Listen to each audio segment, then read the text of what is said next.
Good day, McVeigh, and happy Friday. Happy field day, too. Can't wait. All right. So let's start with our birthdays. Happy birthday to Micaiah Simon in our fifth grade and Osma Sononi.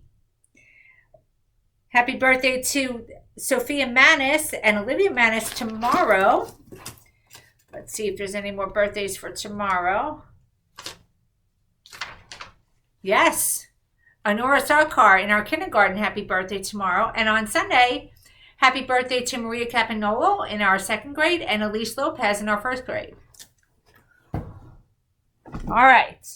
So, boys and girls, again, today is field day. So there's a lot of cool things going on.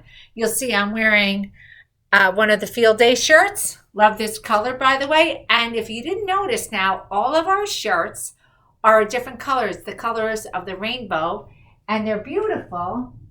So everything from blue, red, yellow, orange, purple, and green. And we did that on purpose because it's our special home with the Mighty Minds instead of home of the Mighty Minds. McVeigh is the home of the Mighty Minds. This is home with the Mighty Minds for our Field Day 2020. It's a little bit different, I know, but guess what? It's going to be fun anyhow. And we're going to make the best of it. Why? Because that's what Mighty Minds do. They take whatever they're given and make the best of it. That's what we do. So let's have a good field day today. All right, so moving to our jokes. Let's see. Okay, so the first joke is coming from the Yarkin sisters. What is a duck's favorite food? And a super cool illustration. Go Yarkin girls. Quackers. Yep, get it? Ducks quack. Okay, but here's another one. And I don't know who the one came from because it's not an email that I know. And in addition to that, there's no signature to it. So we would call that anonymous, I guess, at this point. But here is the joke. Want to hear a joke about pizza? I'm thinking, yeah. Never mind, it's too cheesy. Get it? So when you say something is cheesy, it's kind of corny, a little weird. So that's the joke. I thought it was very cute. I don't know who to thank for it, but thank you, whoever sent that. Okay, so now the riddle. I loved this riddle because it made you think in ways that you hadn't thought before, and we got several answers. So here was the original question that came from Siddharth. Your pockets are completely empty, but there's still something in them. How could that be? Now, there were three answers that I heard. So, for example, Emma said your hands. Lucas, the Capolas, they said air. Olivia said hands. Eli said hole. Yeah, so here's the thing. It could be any one of those three. Because when I stick my hand in my pocket, I could say there's nothing in it. Right? It's empty. But really, when I do that, my hand is in it. So that could be correct. Absolutely. The second one is air. We've been learning about air and the fact that even though air is not something we see or think about, it takes up space. So yes, there is air in your pocket. And for those of you who have those vacuum bags at home, if you store things in them, so here's what you do. You put all your clothes or a big blanket and you put it in this bag and then you use the vacuum to suck the air out and you'll see that it shrinks super, super small so you can fit it into a small place.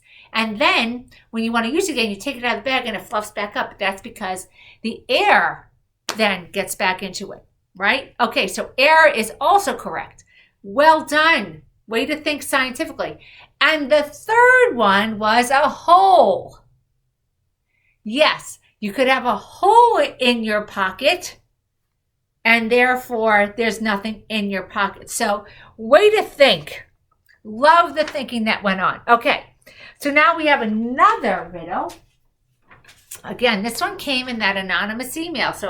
But I love the riddle. You ready? So I start with M. I end in X. And I have hundreds of different letters in me. What am I? I start with M, end in X, with hundreds of different letters. That's interesting. Are there hundreds of different letters in our alphabet? How many letters are in our alphabet? How could that be? All right. Where on earth? Where on earth was Miss Wallace? There she was. A lot of you got this. And what I loved about what you did with this is that you're actually becoming more research-minded. You're finding out more about the places that we're showing you. So yes, she is at Stonehenge. And several of you got that. Emma, Emily, the Cardallis, Eli, Justin, Olivia, Lucas, Siddharth, and Gia. And probably more that I didn't mention. And if I didn't say you, I think the Yarkins also. I am sorry. Okay, sometimes there's a lot of paper around here. But what we also had is a number of people do some research on Stonehenge. So, for example, several of you said she is in Wiltshire County in England. Yes. Others started to do some research on Stonehenge. So, for example, the Cardallis said she's in the city Salisbury in the county of Wiltshire. So that would be like saying we are in the city of East Meadow in the county of Nassau, but in England. And the stones can weigh up to 50 tons. So if a stone is 50 tons, how many pounds is it? How many pounds in a ton? And the stones have been there for 3,500 years to 5,000 years. And so Siddharth and Gia did the same research, and they said, not only are the stones 4,000 to 5,000 years old, just like the Cardallis said, and they weigh many, many tons, but in addition to that, they can be up to 30 feet tall. Now, 30 feet tall is taller than McVeigh. I don't know if you knew that. So nice work on doing some research about Stonehenge. So now, and of course, I've not been there, and many of you said you'd hope to get there someday. Me too. So I have a new one. So today, let me see where I put it. We are going to be looking at Miss Schick. Okay, here she is. All right. There are two photos. Here is the first. Get a good look. Where on earth is Miss Schick? And here is a backup to help you figure this out. What is she holding? What is that? Can you see? The picture is a little dark, but I think you can figure it out from those clues. Now, getting to the science. Yesterday we had an experiment where the Melendez girls had 5 different juices and pennies, and they put the pennies in each of the 5 juices for the same amount of time, and they wanted to see what would happen to those pennies. What they found was that the pennies in the lemon juice came out the cleanest. And the question I asked is why? Now, somebody was thinking on their own, or they thought back to maybe some research that Emily Lindau did. Because Emily Lindau taught us something in her research. So, let's see. I want to read directly from Emma George and then Olivia Piankowski. She said, this is Emma, I think the lemon juice cleans the pennies better because it removes the copper oxide coating. Now, that's what Emily was talking about. The copper oxide is formed when the oxygen in the air mixes with the copper on the penny, and it makes the penny look dirty. That's what Emily said. Remember when she said she found out that pennies aren't really dirty, that it's actually a reaction with the air? The lemon juice has citric acid in it, that's true, which removes the copper oxide and makes the penny clean. Very true, all true, well done, Emma. And it supports what Emily Lindau learned. Great. That's what science does. If somebody does an experiment and finds results that are actually accurate, it means that somebody else can do the same experiment and get the same results. And when our research, we're seeing that happen. Okay, Olivia took it a little step further. She says pennies are made of a metal called copper. Pennies are not really dirty, but they are covered with a special chemical compound called copper oxide, which is exactly what Emma spoke about, and also Emily. Okay, now here's where it gets a little bit more scientific. The copper in the pennies combined, that's mixed with the oxygen from the air around us, creates a new compound called copper oxide. 100% copper with oxygen, copper oxide. You'll learn about that when you get into high school, when you get into chemistry. That was my favorite course, by the way. I love that. So now, again, taking it one step further. An acid from lemon juice breaks the bonds that are formed between the copper and oxygen atoms to create the copper oxide. That is why the lemon juice cleans the pennies the best. So the lemon juice actually has more citric acid than the other juices. Now, what she's talking about is the bonds. So you're going to learn all about these cool things, that copper and oxygen have a different amount of electrons, and they bond together, and they can be broken apart as well. And so that's what we just saw. They bonded together to make the penny dirty, and the citric acid broke them apart. And there's another reaction that caused that. So it's so cool how science works in our lives. And I love that you're learning about it. So today, we're going to see Trey Enriquez from our 5th grade, and he has done another project for us to see. So it's 2-part video. They're each about 45 seconds long. We're going to start with this one. Let me start this over. All right, here we go, Trey. Hi, I'm Trey from Mr. Prisco's class, and today I will be doing a Mentos experiment to see which Mentos works the best with soda. So today we have some Sweet Mint Mentos gum, some Spearmint Mentos gum,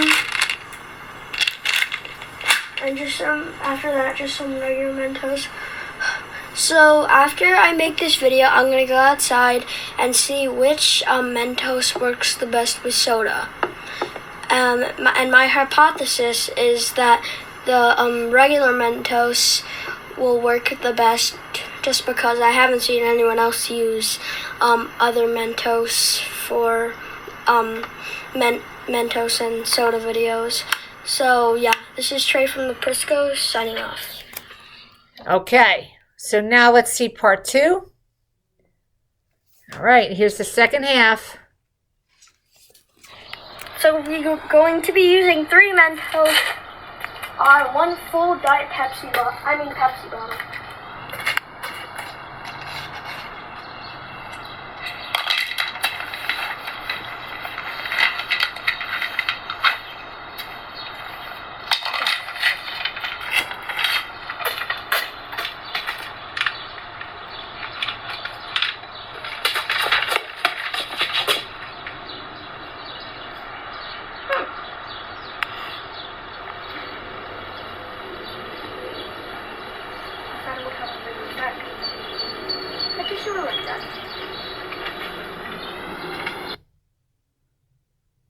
Okay, so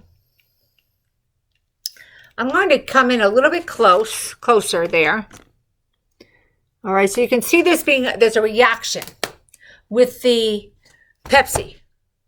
Okay, so the question is, why would Mentos gum and why would different flavors of Mentos gum react with Pepsi?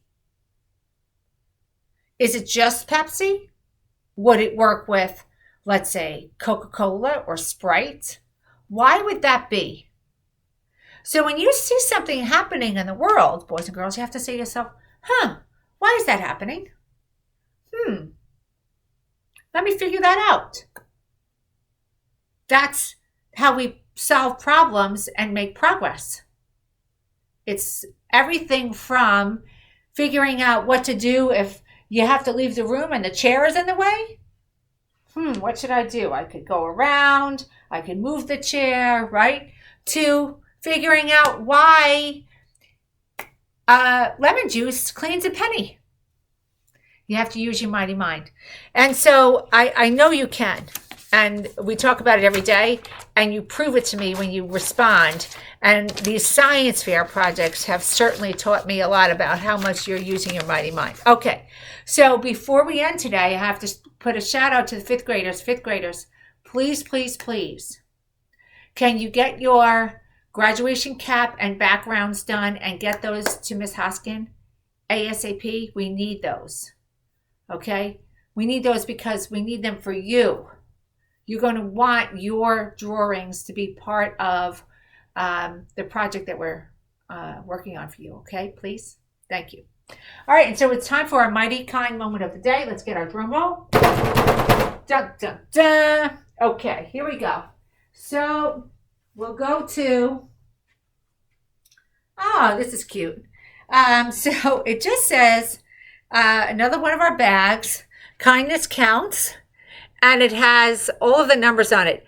You know, it's wonderful that the person who made this put the numbers on it. And the reason why is that it keeps going. So we started at 1, 2, 3, 4. You can continue. There's a play on words here. So the play is, kindness counts means that it makes a difference. Kindness counts for your day and for how you live your life. But kindness counts, meaning the number means that you can keep counting all of your kindness and make it grow. So that's a super cool, mighty kind message. So are you counting your kindness? And is your kindness counting? See what I mean? If your kindness is counting, it means it's making a difference in your life and in somebody else's life. If you're counting your kindness, it means you're working on being more and more kind every single day. And you can do both. Why? Because you're a mighty mind. Not only that, a mighty kind, mighty mind. And boys and girls, every day is a great day to get smart and be kind to both each other and the earth. And don't forget yourself. And let's have a fun field day. I will see you all on Monday from my living room. Have a great day.